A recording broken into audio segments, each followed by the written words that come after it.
Hi there, it's Joy Foster, founder of TechPixies, and today on the TechPixies podcast, I am flying solo. This is not something I usually do. I love to interview people, I love to get to know people, and I love to hear their stories. And you get plenty of that on the Sparkle and Thrive podcast. But today I thought I would do something a little bit different, a little bit special, something that is dear to my heart. It also has required that I have to do a bit more preparation, which has been an interesting exercise for me.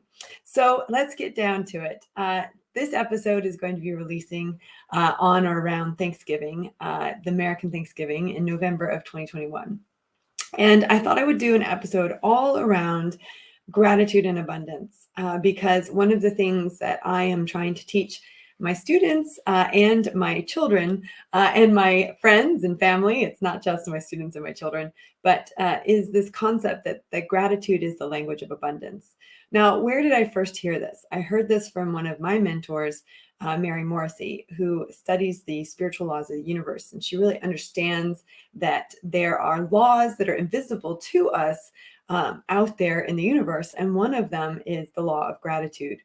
And so I sort of heard it from her first, from that perspective. And she recommended that I read a book called The Science of Getting Rich. And there's a chapter in that book all about gratitude. So I've got the book here. The chapter is chapter 7.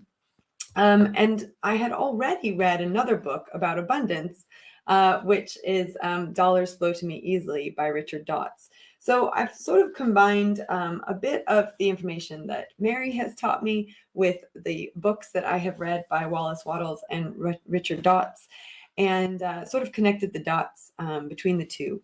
And I thought it would be really good to do an episode about this. And I thought it'd be really good to do an episode about this around Thanksgiving time.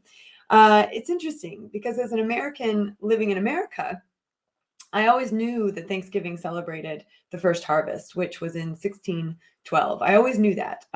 And in America, when you're at school or when you're at church, you end up you end up coloring in these coloring sheets of pilgrims having meals with Native American Indians, which I've since found out are the Wampanoag.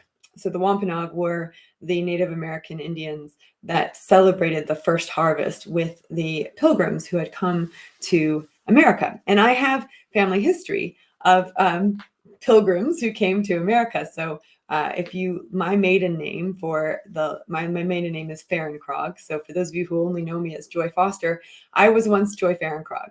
And there are records of the Fahrenkrogs coming over from Germany during this period of time. On various ships that came over and sailed. So you can look up the records of the people who traveled over. And at one point when I was younger, I had looked up which boat my family came over on. And of course, there's not a lot of Fahrenkrogs in America, so we're all somehow connected. We know because there's just not a lot of those names out there. Anyhow, I always knew that Thanksgiving was this celebration of the first pilgrim's harvest. And it's really interesting because as a child growing up, as a white child growing up in America, you do learn about the Native Americans and you do learn about the wars, the War of 1812. And you do know that, the pilgrims that then became the colonies that we eradicated the Native Indian American population. And it's really sad. It's a really sad thing. But interestingly enough, it took me leaving America to come to another country where people started asking me strange questions around Thanksgiving. I would say Thanksgiving is my favorite holiday of the year, and it still is. Thanksgiving is my personal favorite holiday of the year. The reason I love Thanksgiving is because there's no presents. It's about being present, right? It's about being together. The presents that you get on Thanksgiving is the fact that you're actually with your family. You're present with your family. And so that was a real interesting thing for me to deal with because when I moved over to Europe, and I've been living in Europe since 2008. So when I moved to Europe, I would tell people this, that, Thanksgiving's my favorite holiday. And, it's been a real battle, trying to do Thanksgiving every year because in the UK, obviously they don't celebrate it, but they obviously don't have a Thursday off and then they don't have a long weekend. And it's quite a big meal to prepare around a work day, right? So it's been an interesting process for me. And I remember when um, Meghan married Harry, and I sent her a welcome to the UK Thanksgiving card, and I just said, I would love it if you could, bring Thanksgiving to the royal household. Now, she never got my letter, I'm sure, but the point is that Americans love Thanksgiving. We absolutely love Thanksgiving, but there is a dark history connected, not to Thanksgiving itself, but to the Native American Indians who we celebrated the first Thanksgiving with. So I just want to acknowledge that that I love the tradition of Thanksgiving. I love the tradition of thanking God for what we've been given. And if we look back at the word Thanksgiving, that is really what it was about. It was, and the pilgrims were on a regular basis giving thanks for things that God had given them. So, things like a military victory, and or ending a drought or the harvest. And so, what Thanksgiving means in and of its word, in and of itself, is giving thanks to God for the pilgrims, giving thanks to God for the blessings that they've received. So, and as a Christian and as someone who believes in a higher power, that's also why Thanksgiving is very significant for me. As a child, around the table, we used to go around and say what we were thankful for.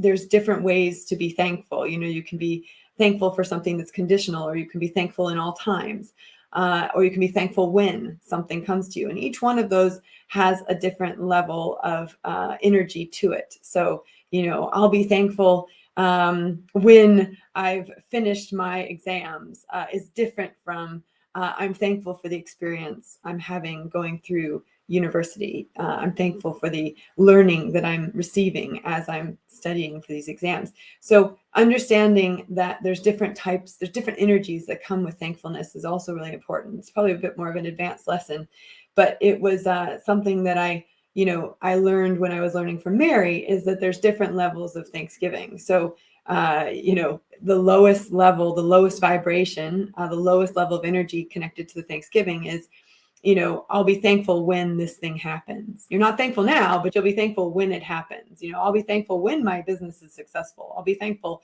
when my exams are finished, whatever. It's kind of contingent. It's Thanksgiving contingent on something else. And then there's the thankful for, right? And this is what we kind of say around the dinner table. I'm thankful for, my husband. I'm thankful for my children. I'm thankful for a roof over my head. I'm thankful for food, right? Things that you're thankful for. And, we are often thankful for things, and that's a higher elevation it's a higher vibration than being thankful when something happens that's conditional, but that you're actually thankful for something that you do have. And then there's thankful in all circumstances. And this is something that Paul talks about in the Bible, when he talks about, being content in all circumstances. That's gratitude no matter what. And that's a different type of gratitude. That's a different type of I'm not in the place that I want to be, but I'm grateful for the place I'm in. That's what that is.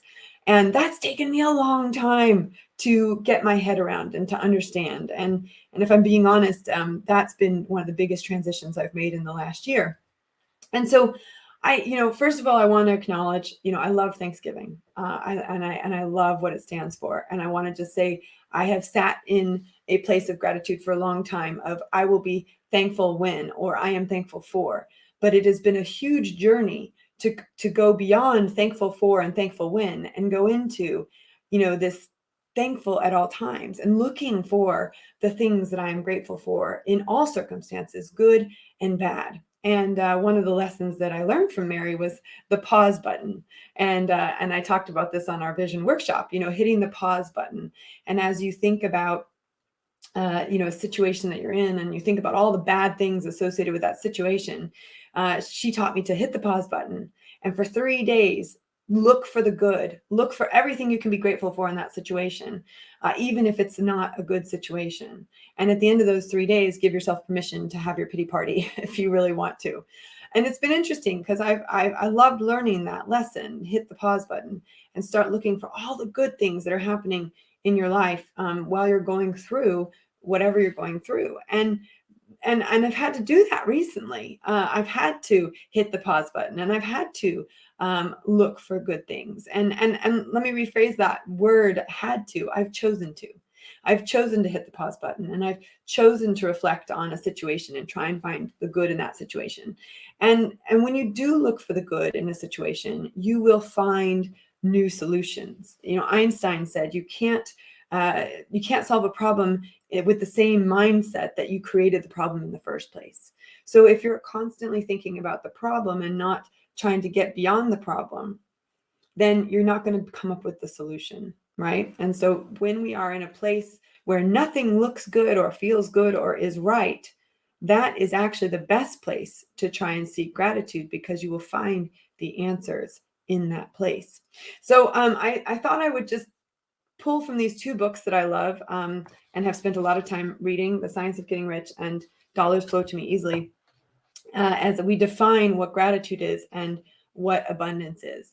And personally, I would like to say I am very grateful to be an American. I'm very thankful to have Thanksgiving. I am very sad about what did happen to the Native American population in the U.S. And I wish that that wasn't the case.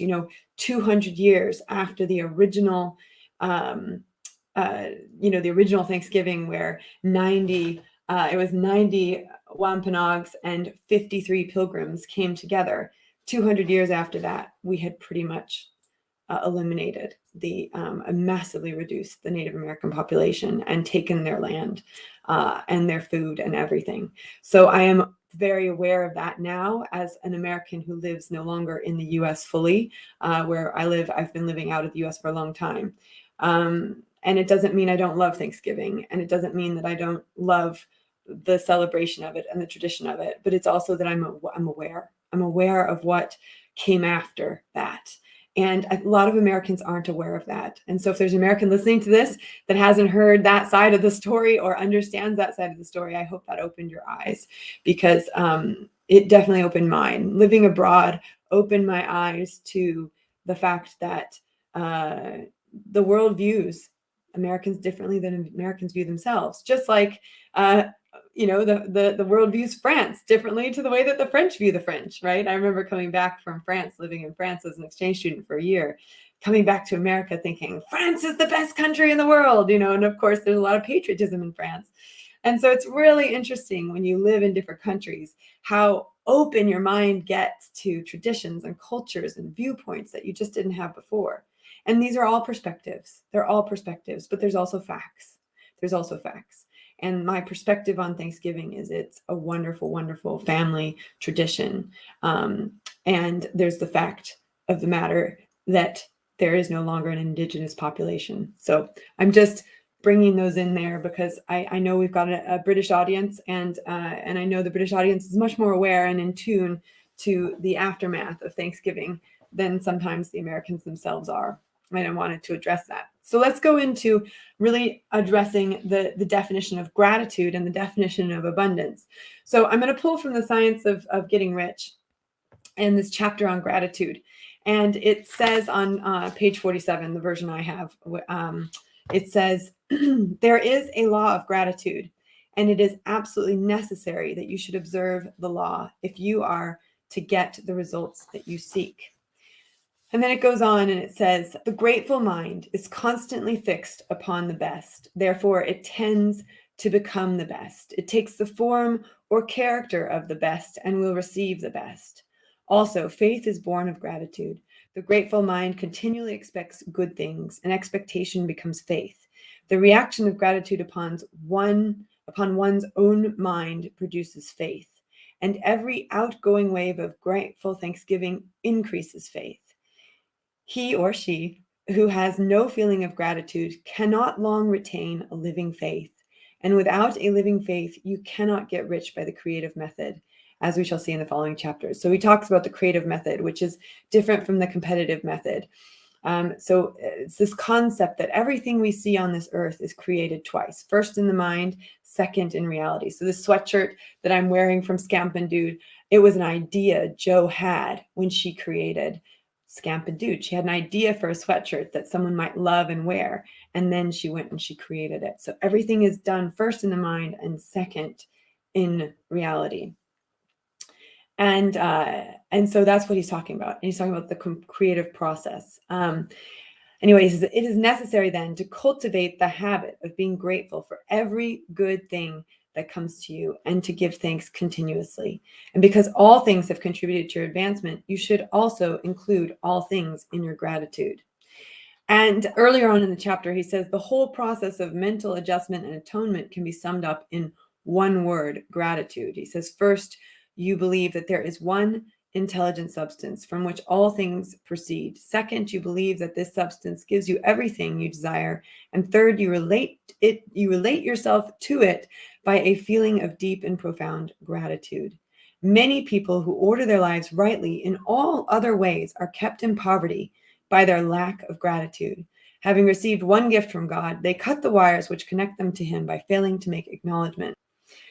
And I think this is so important. He then goes on to say, the more gratefully we fix our minds on the Supreme, when good things come to us, the more good things we will receive, and the more rapidly they will come. And the reason simply is that the mental attitude of gratitude draws the mind into closer touch with the source from which the blessings come.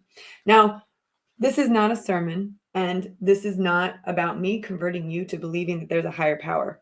That's not my goal at all here. But what I will tell you is that when the Pilgrims were giving Thanksgiving in the 1600s, they were doing it to a higher power. And I have personally, in my experience, always had that connection through prayer. Even if I went away from it for certain periods and then come back to it, that for me, there is an understanding of a higher power. And the more that I start to go into the transformational coaching world and understand how transformation really works, it's sort of like saying you could try and do everything on your own, but then what's the point in having a big dream if you could do it all on your own, right? If you don't need a higher power and tapping into that higher power. And very often the answers we have are within ourselves because we are all connected. You know, Ubuntu, some of you know that the font at TechPixies is called Ubuntu. And you know that I love Desmond Tutu, and Desmond Tutu talks about Ubuntu being people are connected to people. You know, people are people because of other people. We are all connected. And you could think of it like this, you know, that we're all different types of trees connected to one source. And you might call that source God. You might call that source something else. You might call that source infinite intelligence or the universe. But the point is that if we go through life thinking that we are on this earth by ourselves, we've missed the point. That's the point. It's this concept that you don't breathe yourself. You don't make your heart beat. Something makes your heart beat. Something makes you breathe every day. That's called life. And whether you call life God, whether you call life infinite intelligence, whether you call life the universe, whatever you want to call it, you have it and it was given to you and you didn't make it happen. Okay, so that's the point here. And I do think the more transformational coaching that I'm getting and the more transformational books that I'm reading, the more I understand that this is actually one of the laws, right? It's one of the underlying principles of infinite intelligence and abundance is understanding that we are all connected and we are all connected to a higher power than ourselves, which is what makes everything so special. And you only have to go into a room with other people and feel the energy of that room to understand that concept. I mean, at TechPixies, we hardly ever see each other in the same room at the same time, but the Facebook group or the Zoom calls, they have a certain amount of energy that people bring to that room, and it's connecting them to each other. And that is super powerful. And, you know, in the Bible, it says where one or more, or where two or more of you are gathered, so there am I. And it's that concept that once we come together with other people, it's not just about us. It's about that invisible power, that invisible energy that connects all of us to each other. So that's Wallace Wattles' definition of gratitude. And of course, you can take it or leave it.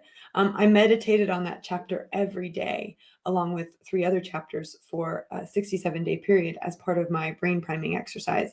So those of you who know me know I'm a certified master neurocoach. I'm also a certified dream builder coach, and all of the training that I've had has been massively beneficial, not just to me, but to the TechPixies community, where we create brain primes and we start to create a vision for our future. And we start to tap into that every day and start to feel and make decisions from the place of gratitude and abundance that we want to be in, not from the place of lack that we are in. And it's when you start focusing on the abundance and the gratitude you have for that abundance that you start moving in that direction. So let's define abundance by another author that I really enjoyed reading, a book called Dollars Flow to Me Easily. Now, I remember seeing the title of this book thinking, oh my gosh, that's like, I don't want to read that book. It's a terrible title.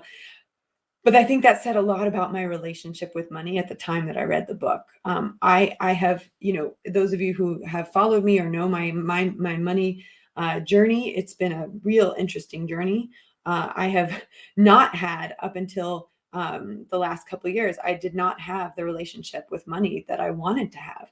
And I started to realize that if I wanted to have more success in my life, I had to get comfortable with sending invoices, with receiving invoices, receiving payments. I had to get comfortable with earning money, making money. It was something that I really struggled with up until a couple of years ago. I really struggled with it. But then I made a decision, and decisions are really important. I made a decision that I was going to work on my money mindset. I was going to turn things around. I was going to move forward. So I made that decision at Christmas in I think it was Christmas 2019. We went to, it was before the lockdown. With all the lockdowns, you get a little bit lost on time. But we went to Scotland, and I was in Scotland, and I just remember just really being hard on myself, that my business wasn't making the money that I wanted it to make, like that I wasn't personally getting the salary that I wanted to have, that things weren't going financially very well, but also things weren't going very well in other parts of my life either. And I was really concentrated on that area, all the lack, things weren't going well, and I was going to sit in that. And I remember being in Scotland and thinking, this has got to change. This has got to change. And so I read a book called The Inside Out Revolution, and I understood the power. And that was probably the start of my transformational journey. And I've taken many of the TechPixies along on that journey with me. And if you've been listening to this podcast for a couple of years, you're on that journey, because I share a lot of these stories along the way. And I just remember saying, there's a different way to do life, and I'm going to do it differently.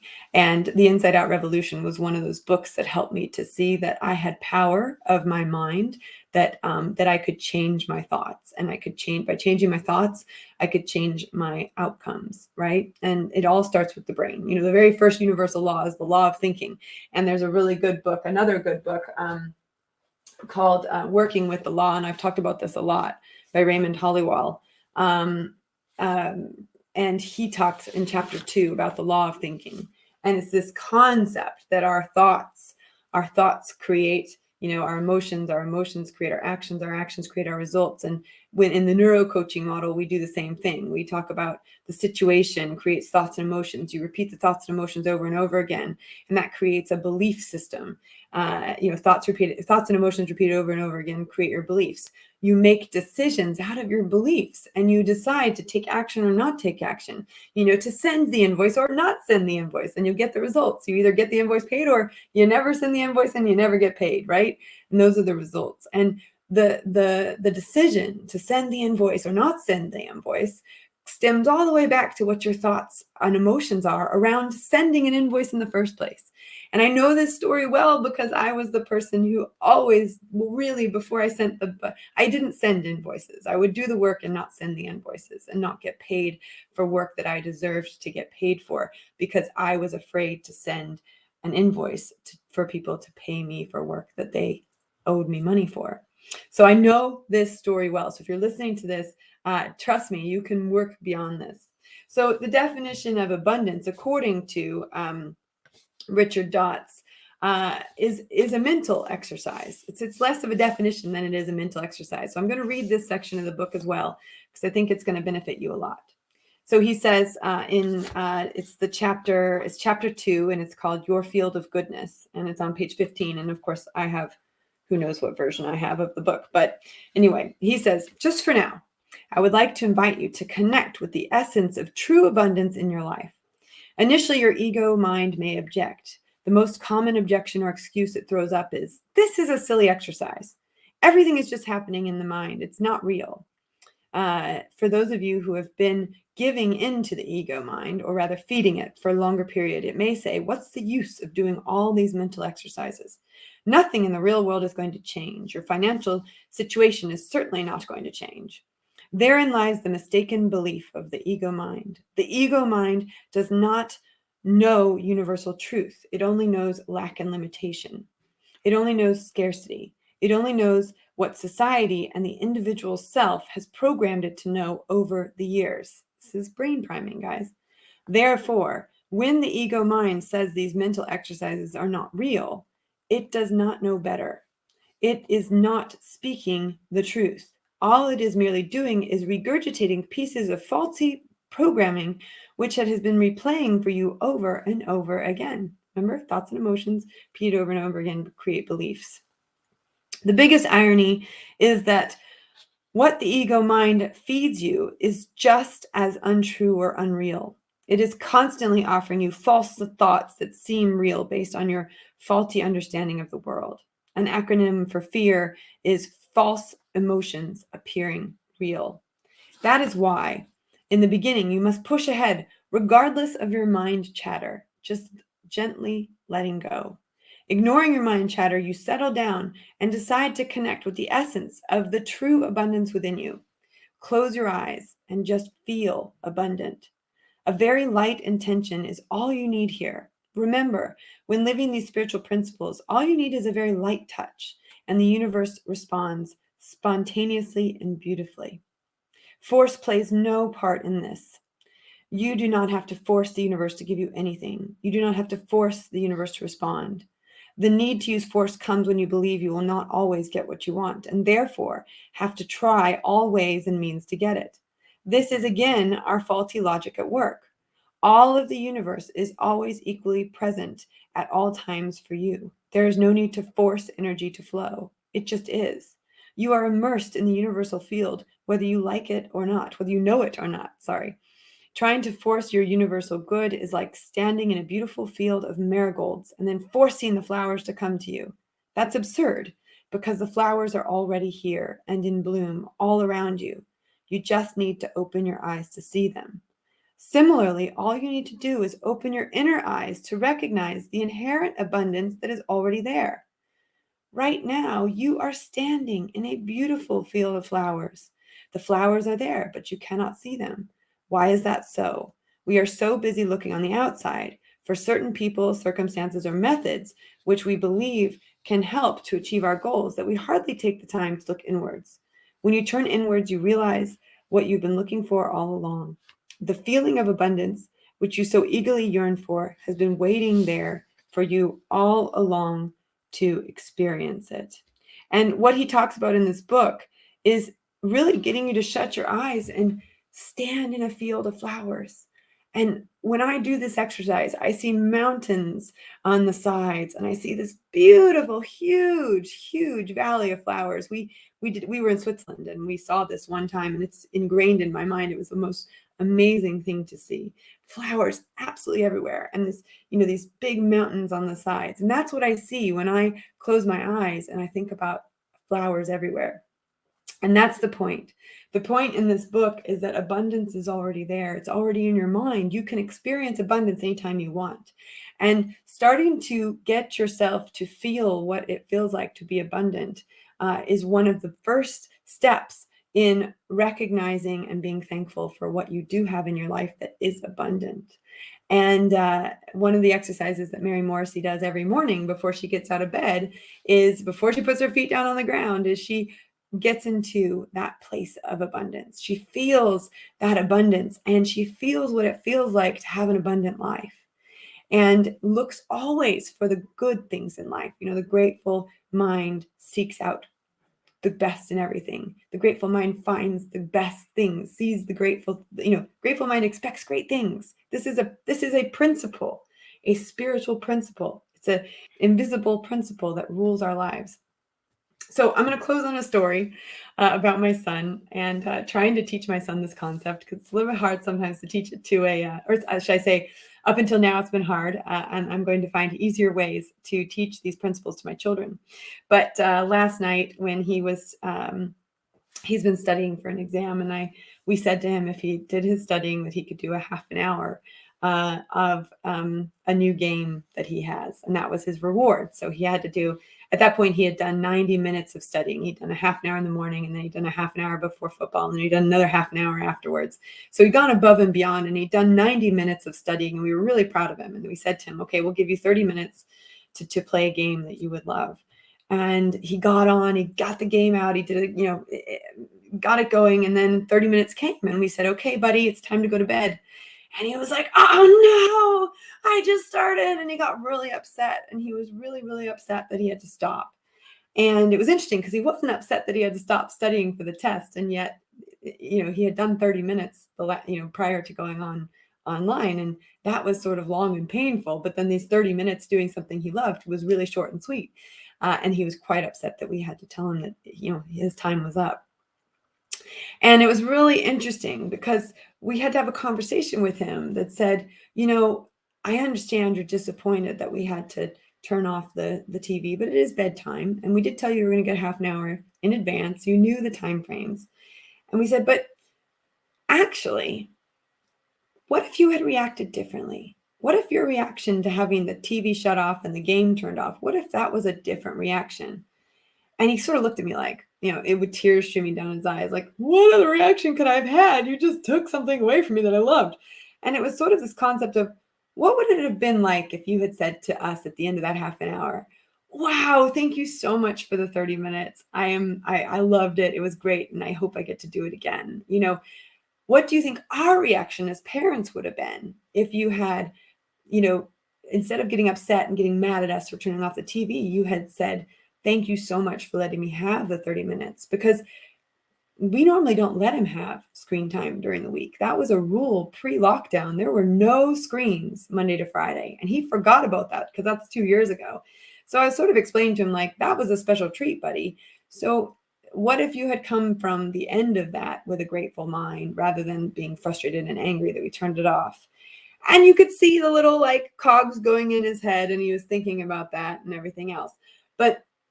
We'll see. I'll have to report back to you as to whether or not the next time we take away his screen, he has that same reaction. But I think the important thing here to understand is that think about your own life and think about the people that you serve and that you love, and think about the way that they react to you and how that impacts you and how you want to serve them.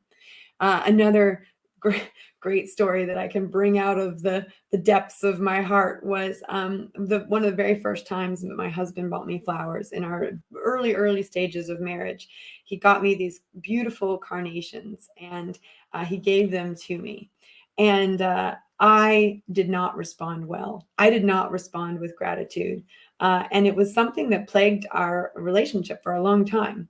And it was really interesting because I then got into this place where I thought, well, if you love me, you would give me, more expensive flowers, or you would give me, flowers on a regular basis. And, I had that kind of frustration that he wasn't buying me flowers. And when we finally did talk about it, he was like, hang on, I gave you flowers and you basically threw them back in my face.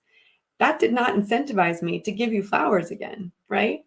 And we had to get to an understanding of, wow, I did not come at that with a grateful heart. And, I understand where you're coming from. And then I also expressed my feelings about, how I felt about getting, carnations versus maybe getting other kinds of flowers that I might love.